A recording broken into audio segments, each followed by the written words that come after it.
दरभंगा में पीएम के 4 मई के संभावित चुनावी दौरे को लेकर तैयारी शुरू। प्रशासनिक अधिकारियों ने सुरक्षा के मद्देनजर सभा स्थल राज मैदान का लिया जायजा। सीसीटीवी, बैरिकेडिंग से लेकर ट्रैफिक व्यवस्था आदि चुस्त दुरुस्त करने में जुटा प्रशासनिक आला अधिकारी।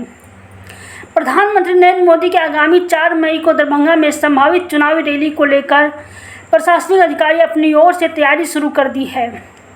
दरभंगा शहर स्थित राज मैदान में यह चुनावी सभा संभावित है, जिसको लेकर सिटी एसपी शुभम आर्य, डीएसपी अमित कुमार, मनीष चंद्र ठाकुर, एसडीओ सदर विकास कुमार सहित बड़ी संख्या में पुलिस बल राज मैदान पहुंचे।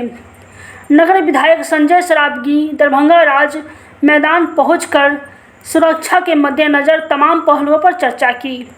इस मौके पर बैरिकेडिंग, सीसीटीवी, ट्रैफिक सहित अन्य व्यवस्थाएं चुस्त दुरुस्त करने की बातें कही गई। उन्होंने कहा कि 3 मई को दिन के 1 बजे तक सिस्टम चालू हो जाएगा। सुरक्षा की दृष्टि से तैयारी पूरी कर ली गई है। इस मौके पर राज्यसभा सदस्य धर्मशिला गुप्ता ने कहा कि बिहार सहित मिथिला की महिला जनक नंदिनी स्वरूप जानकी महिला और युवा उत्साहित हैं। प्रधानमंत्री आदरणीय नरेंद्र मोदी ने जो समाज के अंतिम दलित, शोषित, वंचित और महिलाओं और युवाओं का जो सम्मान किया है, इसे मिथिला में एक खुशी की लहर है।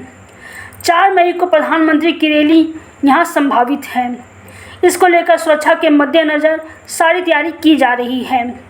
सुरक्षा के मद्देनज़र जो व्यवस्था है उससे आयोजक को अवगत कराया जाएगा, जिसमें बैरिकेडिंग, सीसीटीवी, पार्किंग के अलावा ट्रैफिक डाइवर्जन का भी काम होगा। बहरहाल पीएम के सुरक्षा की तैयारी चुस्त दुरुस्त करने में प्रशासनिक अधिकारी जुट गए हैं।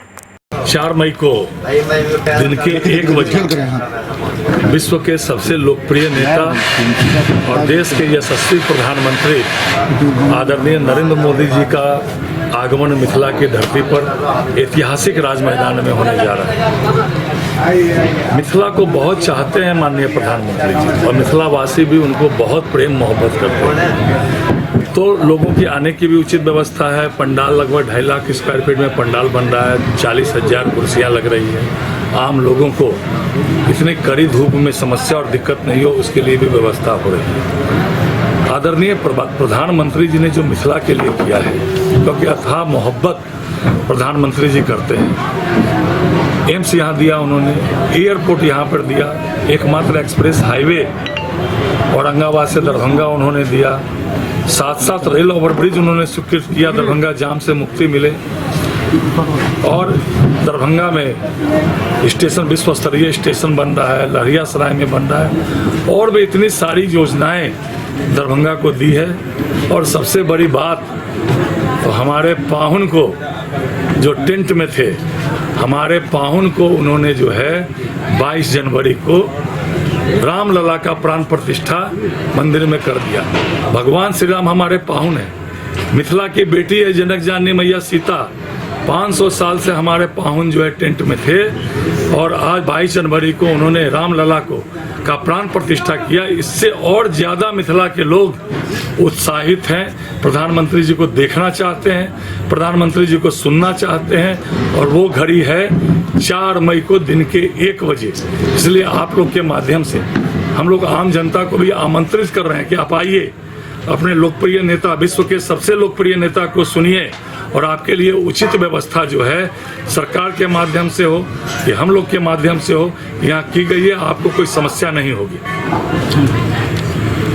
प्रधानमंत्री जी कहीं बोलते हैं तो पूरा विश्व, पूरा देश सुनता है, और वो देश के किसी कोना में से भी बोले तो उनका पूरे देश पर प्रभाव पड़ता है। लेकिन मिथिला की पुण्य भूमि दरभंगा से वो बोलने वाले हैं, जनक जाननी मैया सीता की जन्मस्थली से बोलने वाले हैं, और भगवान श्री राम का प्राण प्रतिष्ठा होने के बाद पहली बार मिथिला आने वाले हैं। तो समस्त मिथिला से लेकर सीमांचल तक लोग उनके मिथिला के मुख्यालय में क्या बोलते हैं, वो दरभंगा की बात बोलने वाले हैं, वो दरभंगा के मिथिला के विकास की बात बोलने वाले हैं। तो निश्चित रूप से एक बड़ा प्रभाव इस पूरे क्षेत्र में प्रधानमंत्री जी का होने वाला। हमारा माछ, पान और मखान जो मिथिला का है, मखाना के लिए उन्होंने इतनी बड़ी ब्रांडिंग कर दी कि पूरे विश्व में हमारा मखाना फैल गया। पूरे विश्व में जो है मखाना की डिमांड बढ़ गई, यहाँ रोजगार का साधन सृजन हुआ है। इसलिए माननीय प्रधानमंत्री जी के इंतजार में मिथिला के लोग पलक पावड़े बिछाए हुए हैं कि कब प्रधानमंत्री जी आवें और इस ऐतिहासिक राज मैदान से वो मिथिला के और दरभंगा के लोगों को संबोधन करें।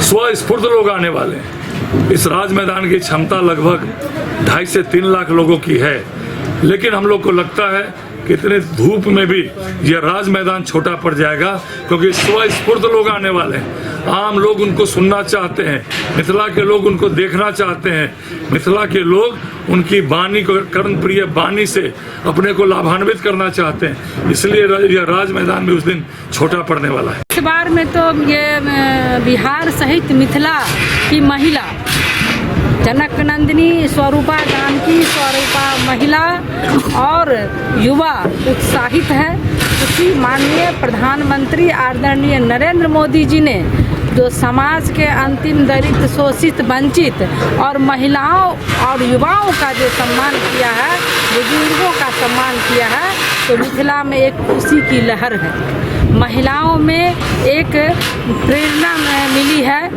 और जन जन तक आवाज़ जा रही है कि मोदी मोदी मोदी मोदी है तो मुमकिन है। अब की बार 400 बार, फिर एक बार मोदी सरकार और फिर एक बार गोपाल जी ठाकुर, ये नारा चल रहा है और पूरा जन सैलाब उमड़ेगा। 4 मई को आप देखेंगे किस तरह से कमल ही कमल यहाँ पर आपको दिखेगा। एनडीए गठबंधन की सरकार है हमारी बिहार में, और एनडीए गठबंधन के सभी मतदाता, सभी युवा और सभी मातृशक्ति ने ठाना है कि कमल ही खिलाना है और आदरणीय गोपाल जी ठाकुर को जिताकर आदरणीय प्रधानमंत्री नरेंद्र मोदी जी के हाथ को मजबूत करना है और भारत को विकसित भारत और बिहार को विकसित भारत बनाना